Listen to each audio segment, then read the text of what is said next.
பாஜகவில் இருந்து விலகியிருந்த நடிகை கௌதமி அதிமுக பொதுச் செயலாளர் எடப்பாடி பழனிசாமி முன்னிலையில் அதிமுகவில் இணைந்தார். மாண்புமிகு அண்ணன் எடப்பாடி அவர்களின் செயல்கள், கட்சியை நடத்தி கொண்டு போகிற வழிமுறைகள் எல்லாரையும் இணைந்து ஒன்றாக வேலை செய்யணும் அப்படிங்கிற அவருடைய எண்ணங்கள், அது செயல்களாலே நம்ம எல்லாரும் பார்த்துட்ருக்கோம்.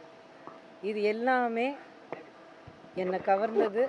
அரசியல் மூலியமாக மக்களுக்கு, பொதுமக்களுக்கு அவங்களுடைய உரிமைகள் கொண்டு போய் சேர்க்கறதுக்கான வேலை செய்கிறதுக்கான இது சரியான கட்சியாகவும் ஒரு சரியான இடமாகவும் அப்படிங்கிறது எனக்கு முழு நம்பிக்கை ஏற்பட்டிருக்கு.